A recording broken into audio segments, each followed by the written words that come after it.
Mexican tarot card reader, prophetess, and I said I do not sell my power, and the women decided to compete with my, I guess you want to call it mothership, beauty, image, or whatever. I could stop you. So if I understood you, you were cooking, and then for whatever reason, you... He scarred my face right here, and I said he's not going to put his... I even told him, I said, you put a spirit on all the women to laugh at me because now I'm all scarred and everybody's going to come out flaunting their beauty, and apparently you do not know how much I love to express my beauty. I love to go to the ocean. I love to travel. I'm a homeschool mother, daycare provider. I never been in jail before. I never been attacked as such a rapist in any kind of way. If I could, though, I'm just trying to figure out, though, you were cooking, and then as I understand you, you hit Peter first? Yeah. He hit me right here first, okay, and then he kept kicking me. Okay, let me get that. Let me clear that up. When you were cooking, are you saying that Peter hit you first by your eye? When I first met him. That was a while ago? Mm-hmm. All right. On June 21st is when he asked me to date with him. But on January 1st, on the day when you called the police, who hit who first? I hit him. Okay. I said, you're not going to scar or put another threat, or you do not have the right to be jealous. I even had a dream about God. It was like a Catholic type of big church and a bunch of old men with blood torches. Let me ask you this, though. Okay, you indicated you hit him first. What did he do when you hit him? What did he do to you, if anything? I said to him, okay, what went behind my thought of why I punched him? No. What did he do after you're hitting him? What did he do to you? Yes. Tell me what he did to you. Oh, he told me let go. Okay, did he hit you? Then he hit me. Okay. Then he hit you? Yes. All right. And I did not lay a finger on him. Did you stop hitting him at that point? I said, give me your biggest, best punch on how you're trying to scar my face. All right. Did he give you it? Did you think he was giving you his best punch? Yes. All right. Now, Mr. Vieira-Cabell asked you. Oh, Mr. Joey, his friend Phantom filmed it. Okay. How many times do you think you were hit by Mr. Helfrich? I couldn't count. All right. Were you bleeding? It was dark. I didn't see the blood. All right. Now, if I understand you, you said that you found a cell phone and then you called 911. Yes, he goes to the camper like it's a normal day. Let me just help me out here. And if I understand you correctly, after you dialed 911, Mr. Helfrich came over and pushed you out of the camper. He got the phone when he heard me dialing. He took the phone and then pushed you out of the camper. No, he was in his teardrop camper, which is the bedroom. And I went looking for my purse, and he thinks it's like the same issues like the first time. I think, so I think. I had already warned him, you're not allowed to be jealous of God. Okay, but he looks at me. I'm just trying to, when you had the phone, though, he took the phone from you, Peter did.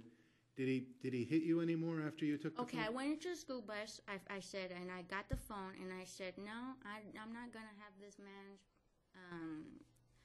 insecuring me in my bed and just spontaneously punching me. Poor sport, not liberal. Did he hit you when he pushed you out of the camper? He got the phone. Did he hit you? Can you answer that? Did he hit you? When he got the phone from you. When he took the phone from you, did he hit you then? Yes, that's when he came in with the machete. All right. And then he pushed you out of the camper? Then he pushed me out of the camper. Right. He got mad when I dialed 911. At any time, did you have a knife and threaten Mr. Helfrich when you were in the house, in the camper? No. All right. Did you ever hold anything that could be a weapon, like a frying pan or a... No. All right. And then you said when you went to the hospital, they put 6 staples in your head? Yes. All right. And was it a lady police officer that you saw that showed up at the place? To tell you the truth, you remember if it was a lady or not? I couldn't open my left eye. All right. Fair enough. Those are all the questions I have. Mr. Vieira-Cabell may have some questions for you. No further questions, Your Honor. Can she be excused? You may. Thank you very much. The state's next witness is going to be Deputy Monique Mendoza.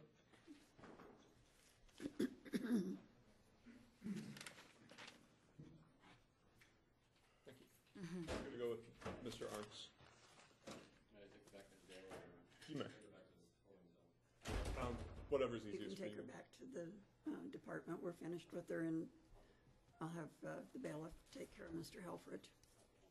All right, thank you. I read that. I got it. Oh, no, I know.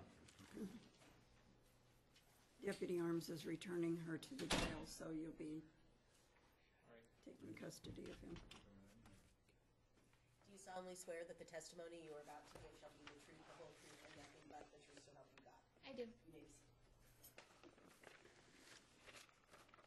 Could you please state your name and spell your last name for us? Monique Mendoza, Mendoza. And what do you do for a living, Miss Mendoza? I'm employed with the Nye County Sheriff's Office here in Portland as a deputy sheriff. Okay. Were you on duty on January 1st of 2012? Yes, I was. Okay. Did you run into someone named Sylvia Castillo that night? Yes, I did. Okay. And where did you run into her? It was in the area of, I believe it was 2400 East Basin. Okay. And that's here in Pahrump? Yes. Okay. And why did you go to that location? I was dispatched there for a report of a domestic.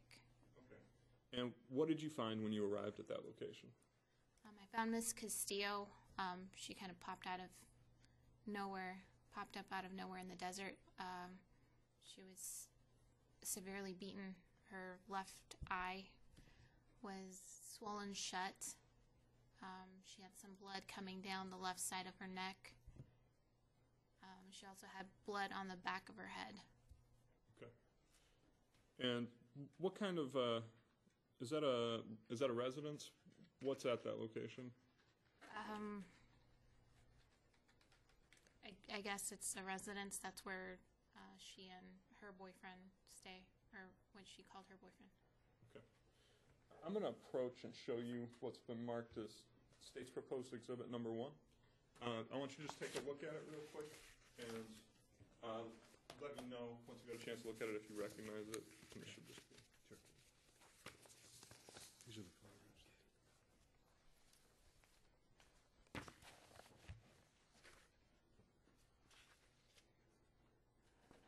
Yes, I do recognize it. And what do you recognize State's Proposed Exhibit 1 to be? Sylvia Castillo and the condition I found her in. Are those photos that you took? Yes, they are. Okay. And you took them that night that you met with Ms. Castillo? Yes, I took them as soon as I could because the medics were on their way and they were going to take her. Okay. So, Do those appear to be true and accurate copies of those photos that you took? yes, they do. Okay. At this point, I've marked them all as State's Proposed Exhibit Number 1. Does Your Honor prefer that they get separate designations for each photo? How many are there? I believe there's approximately 6. If we're going to go through them, other than what she's just identified, they should be marked individually. If you're not, then that's fine. I'm just going to move for admission. No objection to the 5 in aggregate. I think there's 5. I, All right, thank you. Okay. I'm going to move for admission of State's Proposed Exhibit Number 1 at this time. Any objection? No, none, Your Honor. Exhibit 1 will be admitted. Did you locate Mr. Helfrich? yes, Okay. And is he here in the courtroom with us? yes, he is. Okay. Could you just tell us which individual he is? He's sitting to my right in the orange and white. Okay. So, did you have a chance to speak with the defendant on that night? Yes, I did. Okay. And what did you talk to him about? I asked him what happened with Miss Castillo.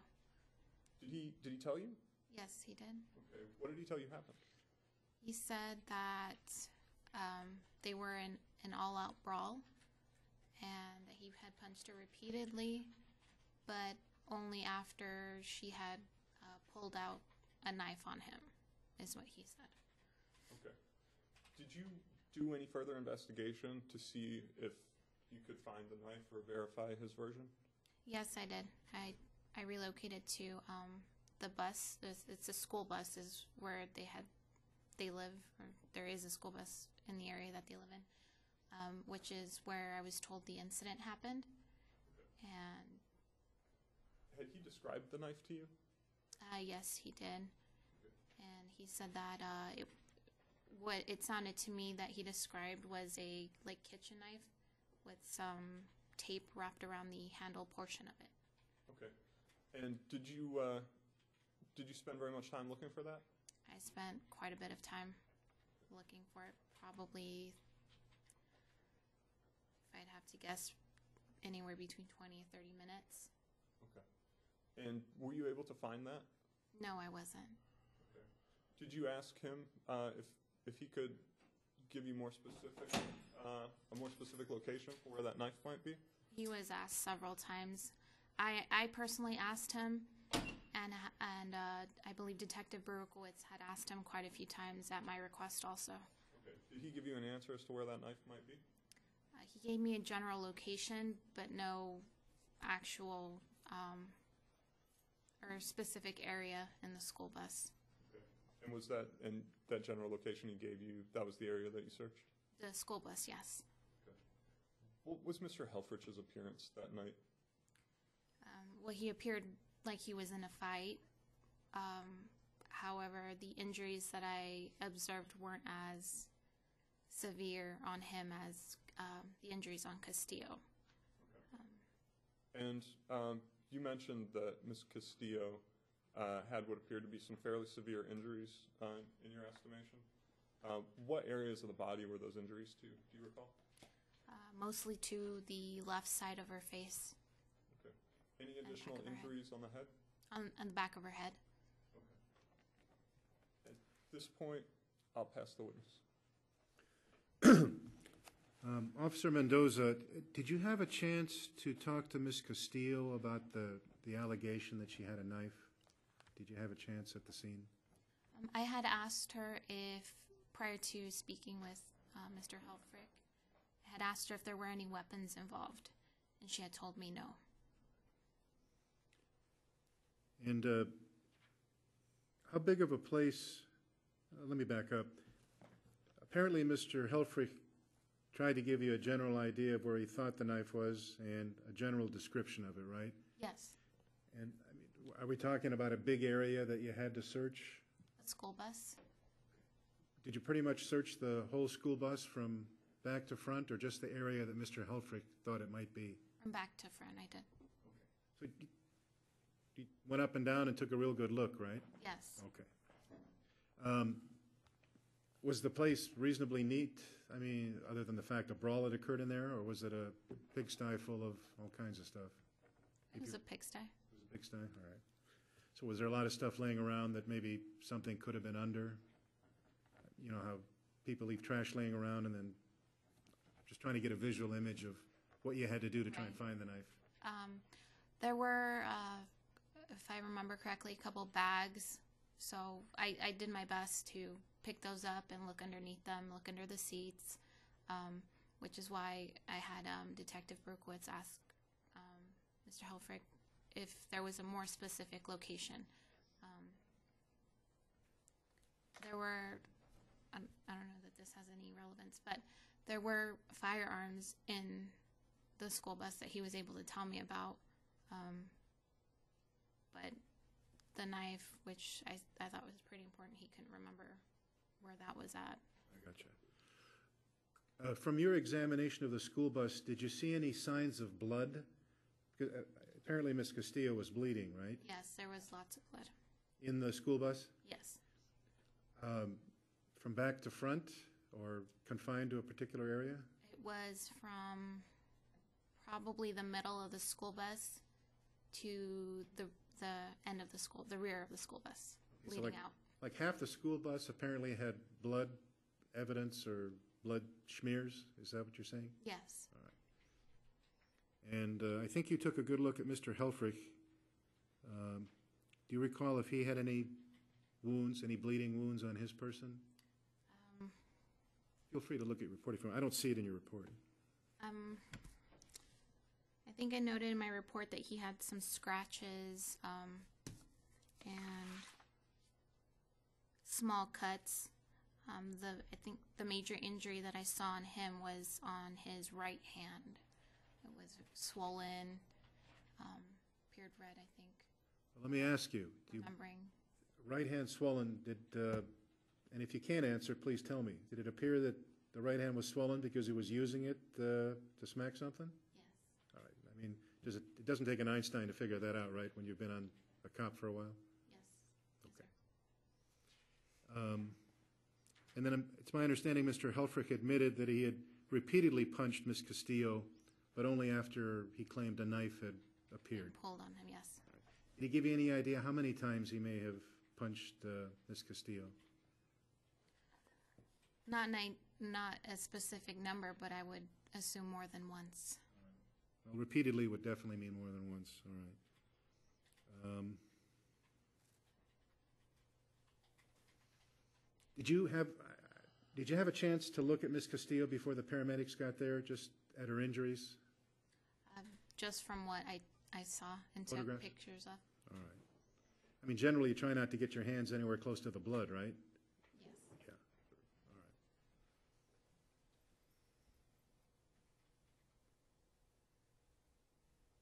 All right. And finally, did Mr. Helfrich give kind of a more detailed explanation as to why he thought he could act in self-defense with a knife? I mean, did he tends to ramble in my experience. I'm wondering if you recall anything he told you about the knife thing and why or what or anything like that. You follow my question? Not specifically.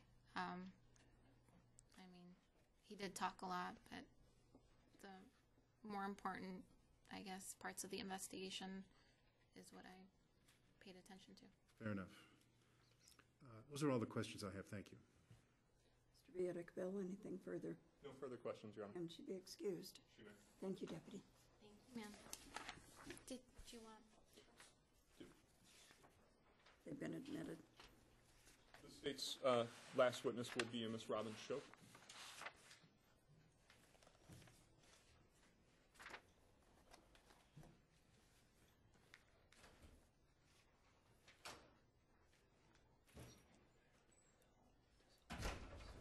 Some additional pictures.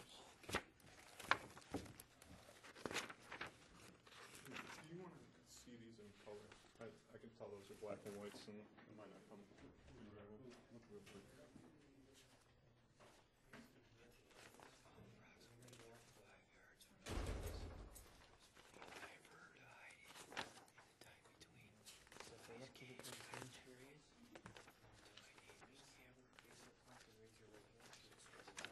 Do you solemnly swear that the testimony you are about to give shall be the truth, the whole truth, and nothing but the truth, so help you God? I do. You may be seated. Go ahead, have a seat. I'm going to ask you to speak up a little bit just so the microphone's picking up. No problem. Good morning. Morning. Could you please state your name and spell your name for us? Yes, my name is Robin Shope, R-O-B-Y-N, Shope, S-H-O-P-E. Thank you. What do you do for a living, Ms. Shope? I'm the program manager and domestic violence advocate for No to Abuse here in Pahrump. Okay. What are your responsibilities in that job? I am responsible for the welfare of the women who walk into my office who have been domestically abused or possibly abused. Okay. Over the course of that responsibility, do you ever take photographs? Yes, we do when necessary. Okay. And when do you deem it necessary to take photographs of someone? Normally, if there is a mark on the woman that she claims was a part of the abuse at the time, then pictures are taken. Okay. I want to talk to you specifically about an individual named Sylvia Castillo. Do you know who that is? Yes, I do. Okay. And how do you know Ms. Castillo? Originally, Ms. Castillo walked into my office in December of 2011. She was brought in by the Nye County Sheriff Department. At that time, she had claimed that she had been sexually assaulted 6 months prior. Okay. I want to move away from that December event and talk about some events in January. Mm-hmm. Did you see Ms. Castillo on some unrelated events in January? In January, we received a crisis line call. That was January 2nd. And at that time, it was a call from Desert View Hospital claiming that they had a patient who they felt needed to speak to a domestic violence advocate, and the patient had said that she would do that. So I was called. And did you go to Desert View Hospital?